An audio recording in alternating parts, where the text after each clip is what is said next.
नमस्कार दोस्तों।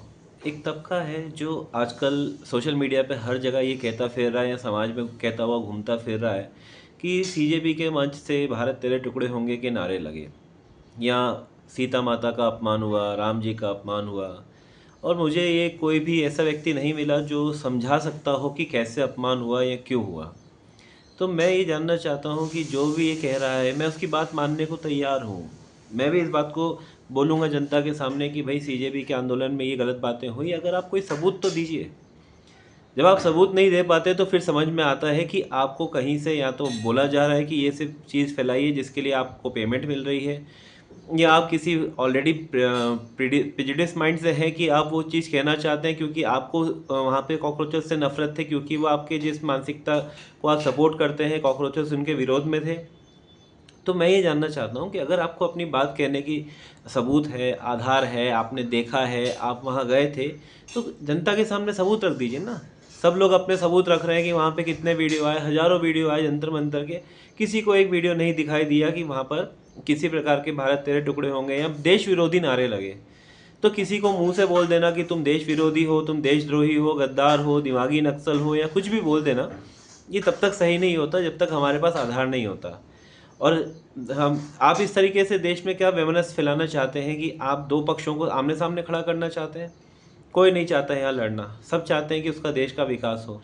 पर देश का विकास झूठे नरेशन पे तो नहीं चलता। देश का विकास कभी भी गलत इरादों को लेके तो नहीं चलता। आंखों देखी मक्खी को निगले हुए नहीं चलता। देश में पुल गिर रहे हैं, आपको उससे फ़र्क नहीं पड़ रहा। देश में बच्चों के स्कूल की हालत ख़राब है, किसी को उससे फ़र्क नहीं पड़ रहा। देश में ख़राब खाना मिल रहा है, किसी को उससे फ़र्क नहीं पड़ रहा। देश में सारी चीज़ें ख़राब होती जा रही हैं, उससे फ़र्क नहीं पड़ रहा। फ़र्क किससे पड़ रहा है आपको? आपको फ़र्क पड़ रहा है कि हिंदू मुसलमान या अन्य चीज़ों से, या कोई पार्टी जो है आवाज़ कैसे उठा रही, कोई व्यक्ति आवाज़ कैसे उठा रहा है। तो मेरा सभी से, चाहे पक्ष हो, विपक्ष हो, या कोई भी मानसिकता के व्यक्ति हो, किसी भी विचारधारा के व्यक्ति हो, सबसे ये निवेदन है कि आपके पास जो भी प्रमाण हो, जो भी आप बात कह रहे हो, उसका जो पुख्ता प्रमाण हो वो सबके सामने रखें। हमारे पुराने इतिहास में अगर आप उठा के देखें तो एक तर्क हो नाम की चीज़ हुआ करती थी, शास्त्रार्थ जिसे कहते थे। तो वो दौर तो ख़त्म ही हो गया, वहाँ पर एक दूसरे का सम्मान किया जाता था।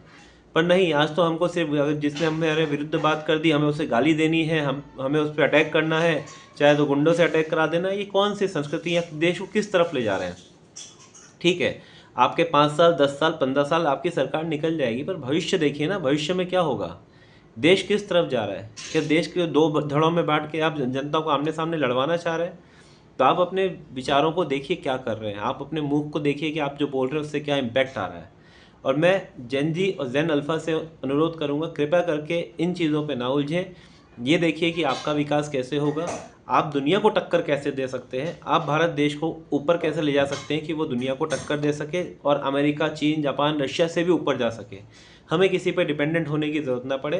भारत के हर व्यक्ति के चेहरे पे मुस्कुराहट हो, हर पर कैपिटा इनकम नाम की चीज़ हो वो भारत में बहुत अच्छी हो, हर व्यक्ति सुकून से जी रहा हो।